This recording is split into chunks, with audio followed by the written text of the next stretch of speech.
깊은 산 아래 고요한 마을, 초가집 처막 끝에 맺힌 이슬 방울이 천천히 떨어지는 그런 평화로운 곳에서 오늘 이야기는 시작됩니다. 가진 것 하나 없이 가난했지만 마음만은 누구보다 따뜻했던 한 젊은이가 있었죠. 그의 이름은 달수였습니다. 달수의 하루는 새벽 산에 오르는 것으로 시작되었고 병든 어머니를 위해 약초를 캐고 나무를 하며 하루해를 보냈거든요.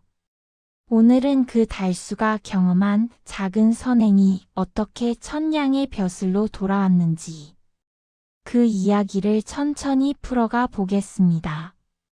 달수가 사는 마을은 정말 아름다운 곳이었습니다.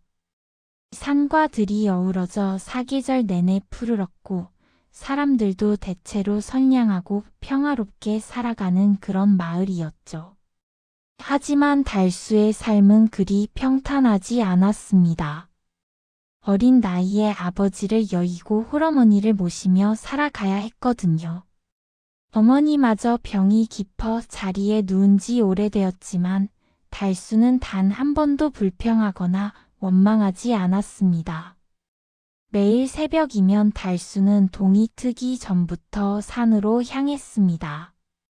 깊은 산속 공기는 차갑고 맑았고 그 고요함 속에서 달수는 마음의 평화를 찾곤 했죠. 그는 산길을 걸으며 늘 조심스러웠습니다. 귀한 약초를 찾는 것도 중요했지만 혹시 작은 생명이 덫에 걸려 고통받고 있지는 않은지 살피는 것이 그의 습관이었거든요. 달수의 마음씨는 그렇게 모든 생명을 아끼는 따뜻함으로 가득했습니다. 어느 날도 여느 때와 다름없이 달수는 산에 올랐습니다. 운이 좋게도 귀한 산삼 한 뿌리를 발견하고 깊은 마음으로 발걸음을 돌리려는데 가까운 곳에서 작고 애처로운 소리가 들려왔죠. 찍찍거리는 그 소리는 분명 작은 짐승이 고통스러워하는 울음이었습니다. 달수는 주저없이 소리가 나는 쪽으로 다가갔고 낙엽 사이에 숨겨진 사냥꾼의 덫을 발견했습니다. 덫에는 작은 다람쥐 한 마리가 다리가 끼어 몸부림치고 있었습니다. 겁에 질린 눈으로 달수를 올려다보는 다람쥐의 다리는 이미 피로 얼룩져 있었고 오래 굶주린 듯 기력이 빠져 있었죠. 달수는 서둘러 덫의 잠금 장치를 풀었습니다. 다람쥐는 공포에 질려 달수의 손을 깨물려 했지만 달수는 부드럽게 다람쥐를 감싸 안으며 조용히 말했습니다. 놀라지 마라, 작은 생명아. 내가 너를 해치려 함이 아니라고 말이죠. 달수는 다친 다람쥐를 따뜻하게 품에 안고 샘물이 흐르는 곳으로 갔습니다. 정성스럽게 상처를 씻어주고 자신이 캔 귀한 약초 중 일부를 곱게 빻아 상처에 발라주었죠. 다람쥐는 달수의 따뜻한 손길에 조금씩 진정되는 듯 했습니다. 하지만 문제는 그 다음이었습니다. 다람쥐는 상처보다 굶주림에 더 힘들어하는 것 같았거든요. 몸이 심하게 떨리고 있었습니다. 달수는 허리춤을 더듬었습니다. 그곳에는 오늘 하루 종일 그의 유일한 양식이 될 옥수수 알 하나가 노란 빛을 띠며 매달려 있었죠. 이 옥수수로 아침을 때우고 남은 힘으로 약초를 덕해서 저녁에 어머니의 죽을 끓여야 했습니다. 달수는 잠시 망설였지만 곧 단호하게 옥수수 알을 꺼냈습니다. 네가 나 때문에 고통받고 있으니 이 작은 것으로라도 기운을 차리거라. 그는 옥수수를 조금씩 쪼개어 다람쥐의 입에 넣어 주었습니다. 옥수수는 고소하고 달콤했습니다. 다람쥐는 허겁지겁 그 귀한 양식을 받아 먹었고 조금씩 생기를 되찾기 시작했죠. 달수는 다람쥐가 옥수수를 다 먹을 때까지 따뜻한 미소로 지켜보았습니다. 옥수수를 다 먹은 다람쥐는 눈빛에 생기가 돌아왔고 작은 몸으로 달수의 손을 가볍게 하다 주었습니다. 그것은 가장 순수하고 깊은 감사의 표시였죠. 달수는 다람쥐를 안전한 나무 밑에 내려놓으며 말했습니다. 숲으로 돌아가거라. 그리고 다시는 덫 근처에 가지 말고 건강하게 지내야 한다고 말이에요. 다람쥐는 오래도록 달수를 바라보다가 이내 쏜살같이 숲속으로 사라졌습니다. 달수는 배가 고팠지만 마음은 그 어느 때보다도 가볍고 평온했죠. 자신의 옥수수 한 알이 작은 생명을 살렸다는 사실에 큰 보람을 느꼈거든요. 아무도 이 일을 보지 못했고 어머니에게도 마을 사람들에게도 이 사소한 일은 알려지지 않았습니다. 이 작은 선행은 오직 달수와 다람쥐만이 아는 비밀로 남았죠. 그런데 이 평화로운 마을에 곧 큰 파란이 일어났습니다. 마을에서 가장 부자인 최영감의 집에서 쌀 한 섬이 사라진 것이죠. 최영감은 돈만 쌓아두고 사는 욕심쟁이로 유명했는데 쌀이 사라지자 그의 분노는 하늘을 찔렀습니다. 누가 감히 내 것을 훔쳤느냐며 소리를 지르고 마을 사람들을 모조리 불러 모았죠. 사람들은 겁에 질렸지만 아무도 입을 열지 못했습니다. 최영감은 악랄한 계략을 꾸몄습니다. 가장 가난하고 힘없는 사람들을 골라 누명을 씌우기 시작한 거죠. 특히 달수를 눈여겨봤습니다. 달수는 가난했지만 마을 사람들의 존경을 받았고 최영감의 부당한 처사에도 굽히지 않는 당당함이 있었거든요. 최영감은 달수를 희생양으로 삼기로 결정했습니다. 달수는 어미에게 약을 해드리느라 돈이 모자랐을 것이고 새벽마다 산에 드니 쌀을 숨길 곳도 많았을 거라며 억지를 부렸죠. 마을은 공포에 휩싸였습니다. 사람들은 서로를 의심하고 불안에 떨었고 최영감의 횡포 앞에서 누구도 달수를 공개적으로 옹호할 용기가 없었습니다. 달수는 자신이 누명을 쓰게 될 것임을 직감했죠. 억울함에 잠 못 이루었지만 자신의 결백을 입증할 뚜렷한 증거가 없었습니다. 그는 하늘을 우러러 보며 간절히 기도했습니다. 하늘이시여, 제 결백을 알아주시고 가장 작은 선행이라도 헛되지 않도록 지켜주소서. 바로 그때 마을에 새로운 사또가 부임해 왔습니다. 한양에서 파견된 정사또는 정의로 유명한 분이었죠. 그는 요란한 행차 대신 단출한 차림으로 조용히 마을에 들어섰습니다. 정사또에 대한 소문은 이미 파다했는데 그는 단순한 증거만으로 판결하지 않고 사람의 눈빛과 마음을 읽어 진실을 가려낸다고 했습니다. 특히 인과의 눈물이라는 독특한 기준을 가지고 있었는데 가장 순수한 마음에서 흘러나온 눈물 한 방울이 가장 큰 진실을 담고 있다고 믿었죠. 정사또는 마을에 도착하자마자 최영감의 쌀 도난 사건을 가장 먼저 처리하겠다고 공표했습니다. 재판장이 열렸고 최영감은 자신이 준비한 뇌물을 바치려 했지만 정사또는 단호하게 거절했죠. 이 사건은 쌀 한 섬의 문제가 아니라 이 마을의 정의와 양심에 대한 문제라고 말했습니다. 최영감은 당황했지만 뻔뻔스럽게 달수를 지목하며 주장을 이어갔습니다. 정사또는 오랜 시간 말없이 달수와 최영감을 번갈아 바라보았습니다. 최영감의 얼굴에는 탐욕이 빚어낸 위선이 가득했고 달수의 얼굴에는 억울함에도 굴하지 않는 고결함이 어렸죠. 정사또는 이 극명한 대비를 읽어냈지만 법은 증거를 요구하는 것이었습니다. 재판장은 무거운 정적에 휩싸였고 정사또는 낮고 나직한 목소리로 입을 열었습니다. 최영감, 그대의 쌀이 사라진 것은 안타까우나 이 청년을 도둑으로 모는 결정적인 증거가 없소. 그때였습니다. 재판장의 긴장감을 깨트리며 이상한 소리가 들려왔죠. 찍찍 작고 날카로운 짐승의 울음소리였습니다. 모두가 놀라 소리가 나는 곳을 바라보았고 재판장 문틈으로 작은 다람쥐 한 마리가 조심스럽게 들어오고 있었습니다. 다람쥐는 겁먹은 듯 보였지만 눈빛만은 뚜렷한 목적을 가진 듯 정사또가 앉은 쪽으로 재빠르게 달려왔습니다. 최영감이 화를 내며 저 천한 짐승을 당장 쫓아내라고 소리쳤지만 정사또는 손을 들어 제지했습니다. 멈추시오. 이 짐승이 무엇을 하려는지 지켜봅시다.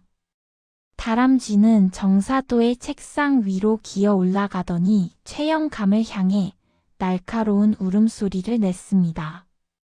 마치 분노를 표현하는 듯 했죠. 그리고는 다시 달수를 바라보며 애처로운 소리를 냈습니다. 그 순간 다람쥐는 예기치 않은 행동을 했습니다. 몸을 빙글빙글 돌리더니 갑자기 몸을 세웠고 희미한 섬광이 번쩍이더니 다람쥐가 서 있던 자리에는 작은 소년이 나타났습니다.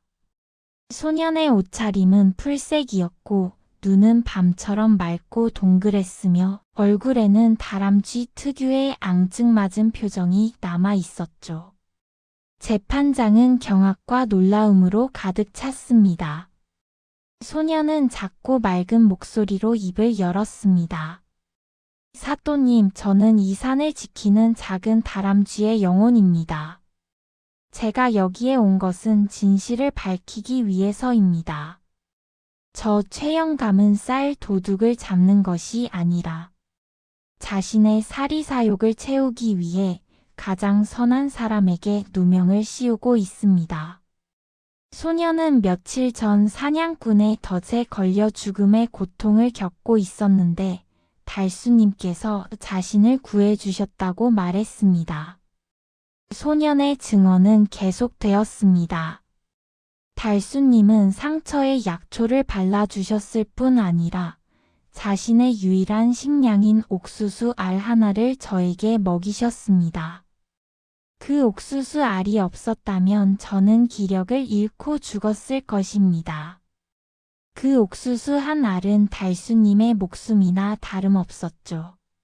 소년은 최영감을 향해 몸을 돌리며 분노 찬 목소리로 외쳤습니다. 저 최영감은 수만 섬의 쌀을 쌓아놓고도 단 한 섬을 잃었다며 마을 전체를 뒤흔듭니다. 하지만 달수님은 자신의 모든 것인 옥수수 하나를 저 같은 미물을 살리는데 아낌없이 내주셨습니다. 소년의 진실된 증언은 재판장에 모인 사람들의 마음을 울렸습니다. 모두가 달수의 사소한 선행이 생명을 구하는 위대한 일이었음을 깨달았죠. 정사또는 달수를 향해 몸을 돌렸습니다. 달수 청년, 네가 다람쥐에게 옥수수 알을 주었을 때 아무도 그 행위를 보지 못했음에도 너는 내 유일한 식량을 내어주었다. 그때 내 마음은 어떠했느냐? 달수는 깊은 한숨을 내쉬었습니다. 사또님, 저는 그때 배고픔보다 다람쥐의 고통이 더 컸습니다. 옥수수 알을 주고 난 후 저는 배는 비었지만 마음은 그 어떤 때보다도 따뜻하고 가득 찬 느낌이었습니다. 저는 후회하지 않았습니다. 다만 이 억울한 누명 때문에 어머니께 근심을 드리게 될까봐 가슴이 아팠습니다. 그 말을 끝으로 달수는 더 이상 참지 못하고 눈물을 흘렸습니다. 단 한 방울의 눈물이 달수의 뺨을 타고 흘러내렸습니다. 정사또는 이 눈물 한 방울을 주에 깊게 보았죠. 그는 무릎을 꿇고 달수의 발치에 떨어진 눈물 한 방울을 손가락으로 조심스럽게 찍어 보았습니다. 이것이다. 내가 찾던 인과의 눈물이 바로 이것이요. 이 눈물에는 티끌 한 점의 욕심도 단 하나의 거짓도 없소. 가장 순수한 선의 결정체요. 하늘이 내린 진실이요. 정사또는 자리에 일어나 큰 소리로 판결을 내렸습니다. 이 재판의 진실은 명확해졌다. 달수 청년은 죄가 없다. 오히려 자신의 옥수수 한 알로 작은 생명을 구하고 그 공덕이 하늘에 닿아 진실을 증명하였다. 이 눈물 한 방울은 천냥의 가치보다 귀한 가장 고귀한 보석이다. 이어서 정사또는 최영감을 향해 매서운 눈빛을 보냈습니다. 최영감, 그대의 쌀 한 섬은 그대의 탐욕이 훔쳐간 것이다. 너는 가진 것이 넘치면서도 남의 결백을 훔치려 했고 진실을 짓밟으려 했다. 정사또는 달수에게 금 1000냥이 든 비단 주머니를 건넸습니다. 이것은 네가 어머니를 봉양하고 순수한 마음을 잃지 않고 학문에 정진하며 세상에 선한 영향력을 펼칠 수 있도록 돕는 하늘이 내린 선물이요. 1000냥의 벼슬을 얻은 것이나 마찬가지이니 이 돈으로 마음껏 선행을 베풀도록 하시오. 또한 나는 그대의 맑은 눈빛과 고결한 성품이 마음에 들어 임무를 마치고 한양으로 돌아가거든 그대를 나를 보좌하는 작은 벼슬 자리에 앉히겠노라. 마을 사람들은 다시 한번 술렁였습니다. 가난한 달수가 하루아침에 부와 명예를 모두 얻게 된 것이었죠. 달수는 감격에 겨워 몸둘 바를 몰랐습니다. 정사또는 말했습니다. 꿈이 아니요 달수 청년. 이것이 바로 인과의 이치요. 작은 씨앗이 큰 나무가 되는 것처럼 그대의 작은 선행이 가장 아름다운 열매를 맺은 것이요. 달수는 1000냥의 금을 가슴에 품고 정사또에게 깊은 감사의 절을 올렸습니다. 그의 눈빛은 여전히 맑고 겸손했지만 이제는 미래에 대한 희망과 새로운 사명감으로 빛나고 있었죠. 달수는 마을 사람들의 축복 속에서 어머니께 돌아갔습니다. 그는 1000냥의 금을 어머니께 보여드리며 그동안 겪었던 일들을 들려드렸고 어머니는 눈물을 흘리며 기뻐하셨습니다. 달수는 곧바로 최고의 약재를 사서 어머니의 병을 치료하고 낡은 초가집을 깨끗하고 따뜻한 집으로 고쳤습니다. 그의 삶은 하루아침에 극적으로 바뀌었지만 달수는 단 한순간도 자신의 겸손함과 검소함을 잃지 않았죠. 그는 마을 사람들에게 최영감에게서 돌려받은 재물과 자신의 양 일부를 나누어 주며 어려운 이웃들을 도왔습니다. 달수의 선행은 이제 마을 전체로 퍼져나갔습니다. 그는 가장 작은 친절이 가장 큰 기적을 만들어낸다는 것을 스스로 증명해 보였죠.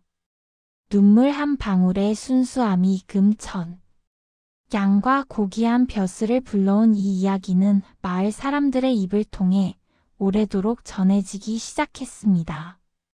달수는 이제 더 큰 세상으로 나아가 자신이 배운 인과의 이치를 실천할 준비를 하고 있었습니다. 정사또가 마을을 떠난 후 달수는 약속대로 한양으로 올라갔습니다. 그는 가장 낮은 벼슬 자리에 앉았지만 그의 청렴함과 인과의 이치를 꿰뚫어 보는 통찰력은 많은 사람들에게 깊은 감명을 주었죠. 그는 언제나 사건의 겉모습이 아닌 그 속에 숨겨진 마음의 진실을 찾아내려 노력했습니다. 눈물 한 방울이 만든 1000냥 벼슬 이야기는 그렇게 전설처럼 퍼져나갔습니다. 사람들은 이 이야기를 들려주며 가장 작은 친절과 순수한 마음이 가장 큰 행운과 고귀한 명예를 가져온다는 것을 배웠습니다. 달수는 비록 운명적인 인연으로 벼슬을 얻었지만 그는 그 벼슬을 통해 자신의 선한 마음을 세상에 더욱 널리 펼쳤죠. 마을에는 다시 영원한 평온이 찾아왔습니다. 그 평온은 억압이 아닌 깨달음과 인과의 법칙이 만든 따뜻한 울림이었습니다. 그리고 그 울림 속에는 가난한 청년 달수가 옥수수 한 알을 내어줄 때 흘렸던 순수한 눈물 한 방울의 고귀한 가치가 영원히 빛나고 있었습니다. 작은 선행 하나가 얼마나 큰 복으로 돌아올 수 있는지, 그리고 진실과 선함이 결국 세상을 이긴다는 교훈을 담은 이야기. 오늘 밤 우리는 그 따뜻한 이야기 속에서 편안한 잠에 들 수 있을 것입니다.